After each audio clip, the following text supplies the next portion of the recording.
Hey folks, Mike Brookfield's here. How are things? What a crazy world we live in.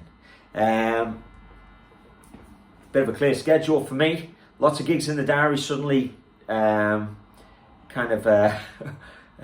pushed back later into the year. And my teaching also. So I thought, hey, why don't I throw a lesson out there to you lovely folks in YouTube land. It's been a while.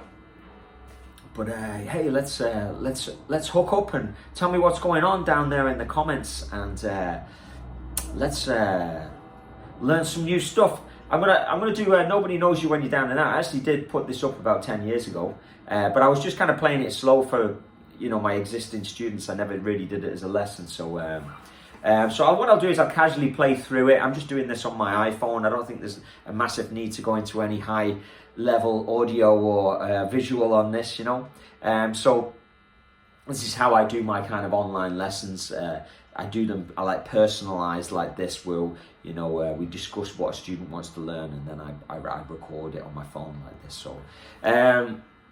So yeah, Nobody Knows You When You're Down and Out. Derek and the Dominos style. Let's do it. Woo!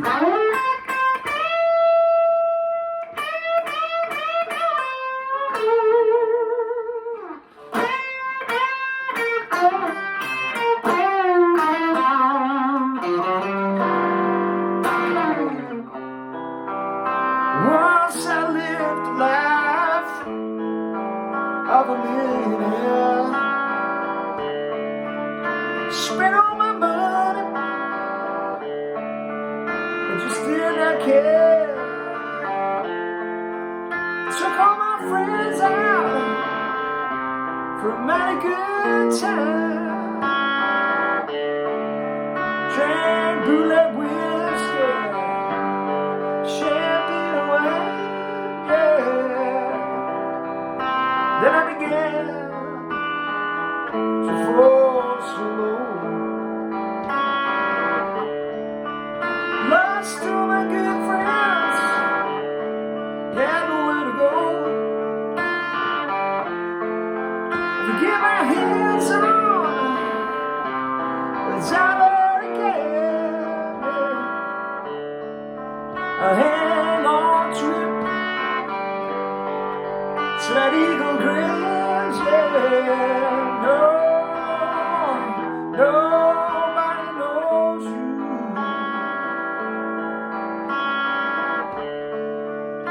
when you're down and out.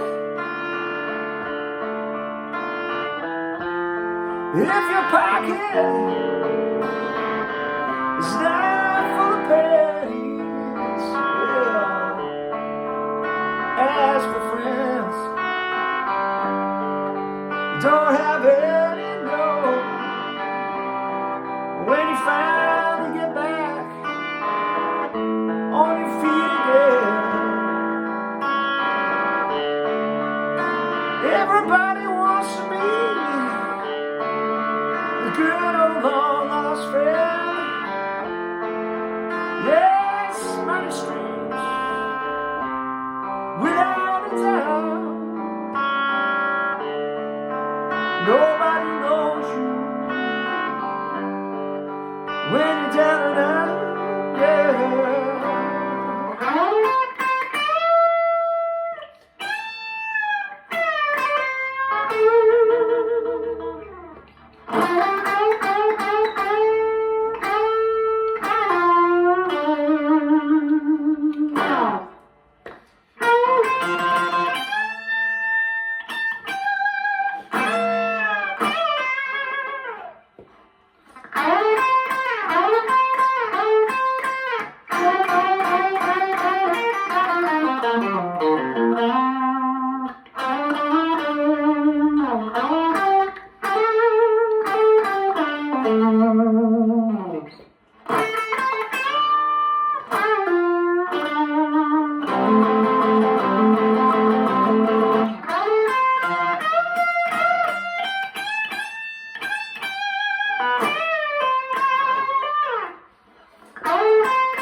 When you finally get back on your feet again.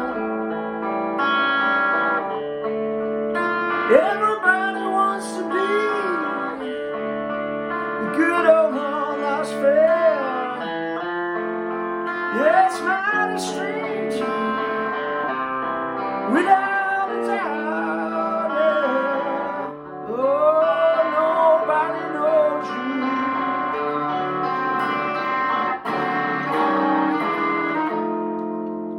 Nobody knows you.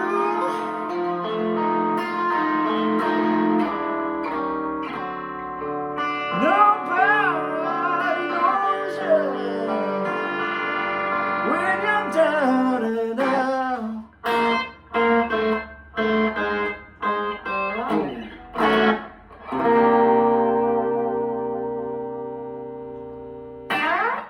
All right, so that's the Derek and the Dominos version. Pretty, as close as you can do it from just playing it in this kind of environment. There's a good bit of space in there because, Eric's playing with a rhythm section, isn't he? So it's nice to kind of try and do it as a complete picture like that instead of just learning a solo and seeing it as an independent thing, which is, living outside of the song, So let's go through it. Let's have a look at it. So the intro is pretty straightforward. We're using the C major kind of pentatonic thing.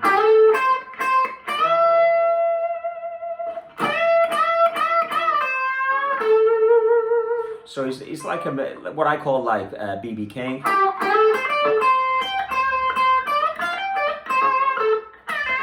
You're in that kind of C major. But it's kind of like when he resolves it, it's almost like he's resolving to the A. So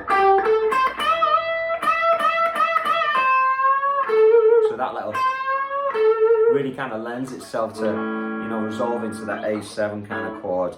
And then he's kind of coming back to kind of like the C minor position.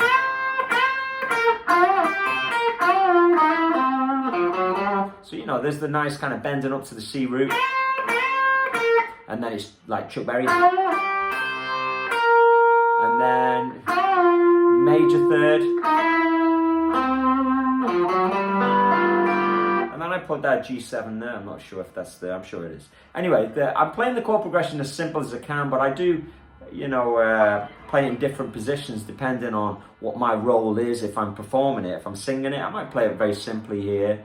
If I'm accompanying someone else, I might use more interesting inversions, up the neck. So the basic progression though is like C, E7, A7, D minor, A7, D minor, and then you've got D7 with an F sharp in the bass, just kind of common in blues.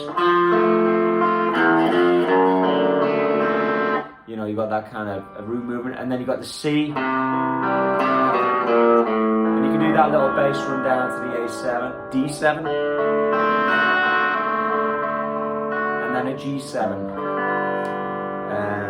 And that's the chord progression that goes around 4 times, and then we're into the guitar solo, and he's going back to this position. And then we're on the first string. And then we do a rake into the 10.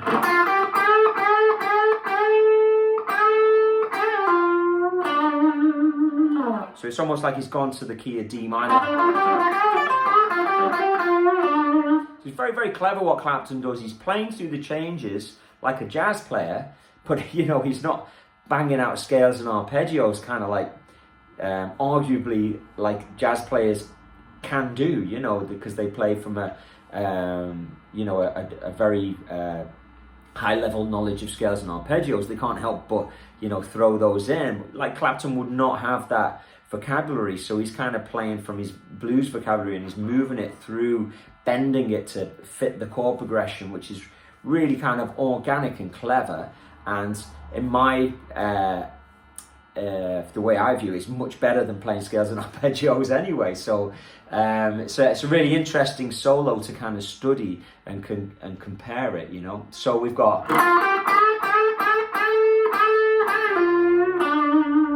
So he's just coming out of that D minor, and then the chord progression goes to F, and he goes, you know, to like chuck on F. And then... and he's come back to C. And then to C minor.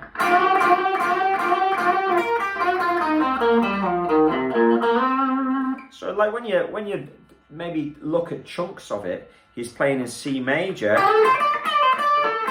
and then he's resolving it like it goes to A, you know, and then he's going to D minor, and then when he knows the chord progression goes to F, and then he's going to C. And then he's doing C minor, because it's, you know, it's the end of the cycle, so he can be expressive. So, you know, you could almost make your own solo up using those chunks of information, like D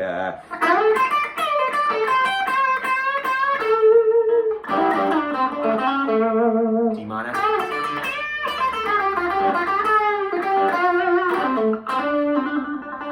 F,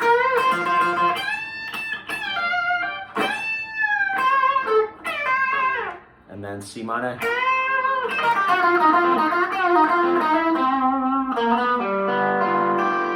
You know, so it's kind of, you know, one way of looking at it in those kind of groups of pentatonic that he's aiming for.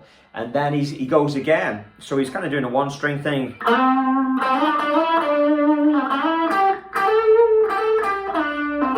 And again, he's resolving to the A on the A7 chord. So he's doing C major, and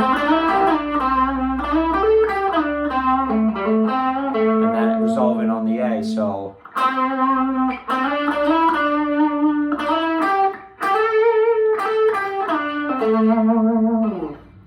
and then where are we? So yeah, he's going to the D minor.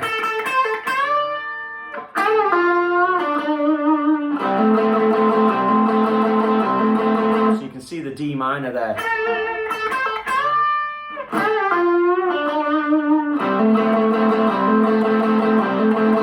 And then he's going into the F.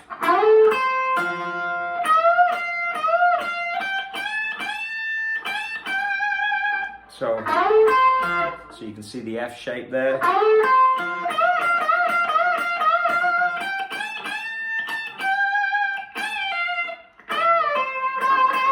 Play that phrase as he plays it.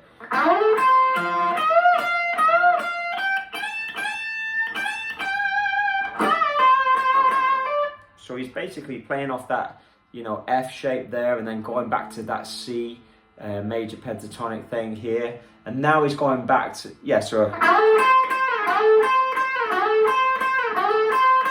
and then back to C minor.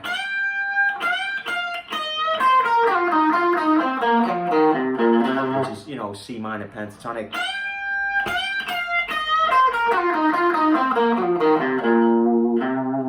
So again, he's using those chunks where it's C major, and the ending on the A, and then he's going to F, no, D minor, isn't it, next? So playing around the D minor, and then when he goes to the F,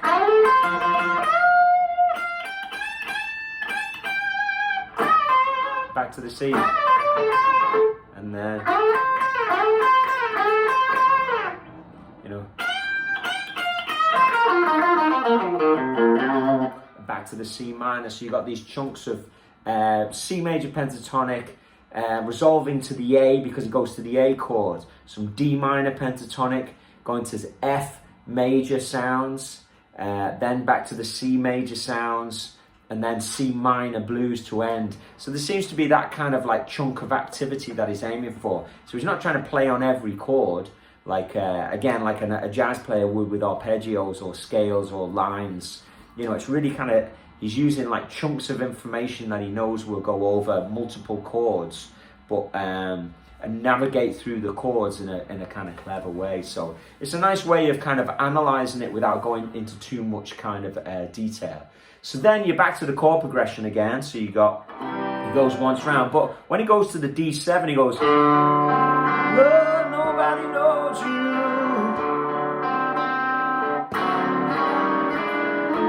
Kind of moves that up. I actually stole that for a track on my last album. There's a tune called Don't Close the Gates, and I stole that little progression at the end of that. So it's a really nice modulation, which at the end of the track it really needs that. It needs something kind of different. Just to do another verse and then end it would be maybe a little bit pedestrian. So like having that little modulation, very, very cool. And then at the end, you know, down and out, hits a C, and then you've got that old classic, and then he ends on kind of like a C7 kind of sound like that, which you can, you know, side slip back to, or slide slip up to.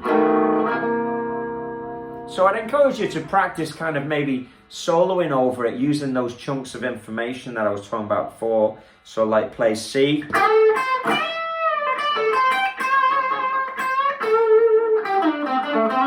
and then resolve into that A sound, and then D minor,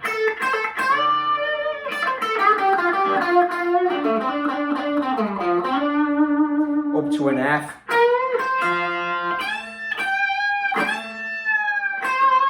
targeting that C, and then, you know, and then doing some C minor,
So I was just kind of like jamming there, but you know, using those chunks of movement of the C major, you know, resolving to the A, some D minor, going to the F major, resolving back to the C, and then because it's the end of the progression, using some minor because it, you know.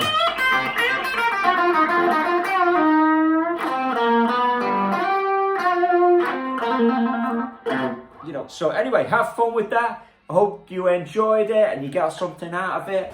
You know, if you're going to enjoy it, if you enjoyed that and you got something out of it, please let me know. And I will do more because there's no gigs because of this crazy virus. And I hope you're all well and you're keeping safe and staying at home and practicing guitar, doing good, healthy things like that, you know. So I think I'll just play out now with a bit of fun, but I'll play my own way. Here we go.